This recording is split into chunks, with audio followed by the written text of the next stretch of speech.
मंदिर में नंदी आंख बंद करके नहीं बैठा, नंदी आंख खोल के बैठा है। टकटकी लगाकर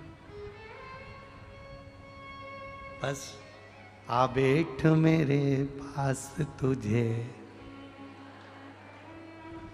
ना मैं कुछ ना तुम। बस सामने नंदी के महादेव हैं और महादेव के सामने नंदी है। एक दूसरे को देखते रहो।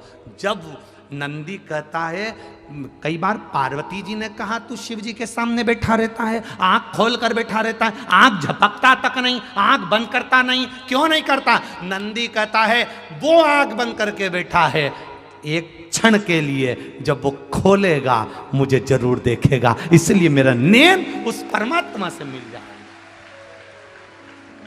बाबा से मेरे नेत्र मिलना चाहिए, मैं शिव से नेत्र मिलाने के लिए बैठा हूं और किसी से। घोड़ा देखा है? इधर चलते हैं क्या? घोड़ा गाड़ी चलती है इधर?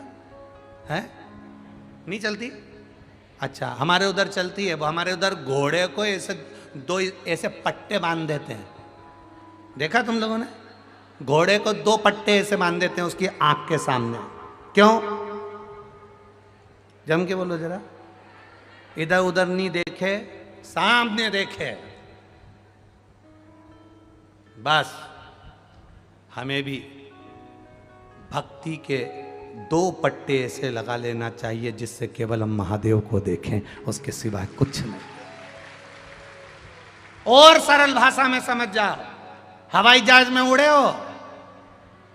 हवाई जहाज में सफर करा है? हवाई जहाज में सफर करा है तो वहां जैसे ही हवाई जहाज में ऊपर चढ़ के बैठो कुर्सी पे, इतनी देर में देवी जी आके बोलती हैं सीट बेल्ट लगा लो। बोलो, बोलती कि नहीं बोलती? अरे जम के तो बोलो। क्यों?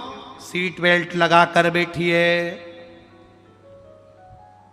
बस अपनी सीट पर बैठिए, बेल्ट लगा लीजिए। जो हवाई जहाज चला रहा है उसको तुमने देखा है? जितने लोग अंदर सफर करते हैं, जो अंदर सफर कर रहे हैं, उनसे हवाई जहाज चलाने वाला मिलने आता है क्या? अरे बोलो, जम के बोलो। नहीं आता। केवल उसका नाम बोला जाता है, ये पायलट इतनी देर में, इतनी घड़ी में, ये पायलट इतनी दूर पहुंचा देंगे।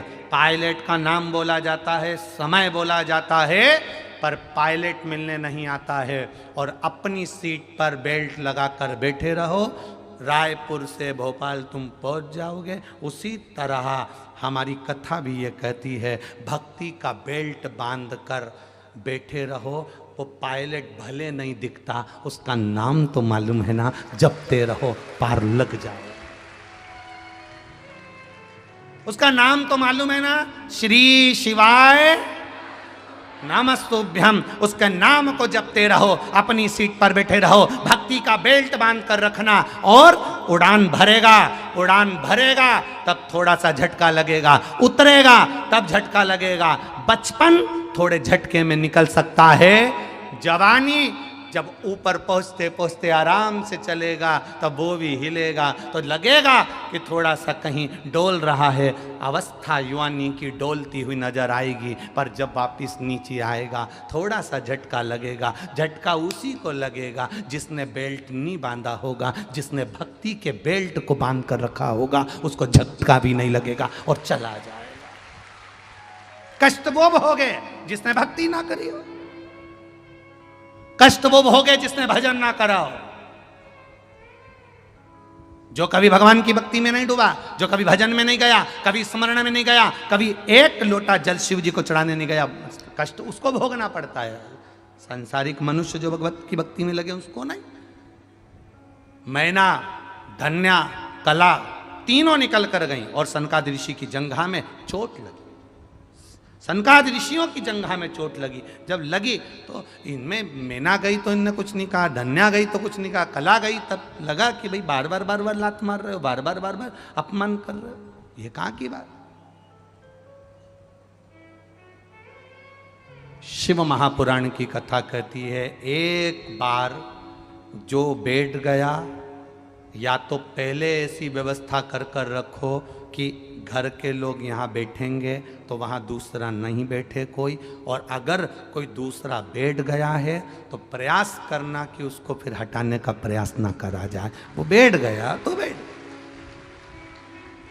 बैठ गया ना, बहुत वो बैठ गया।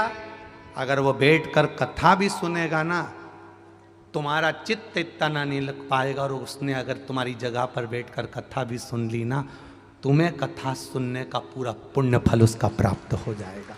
बैठ गया ना, बैठ गया।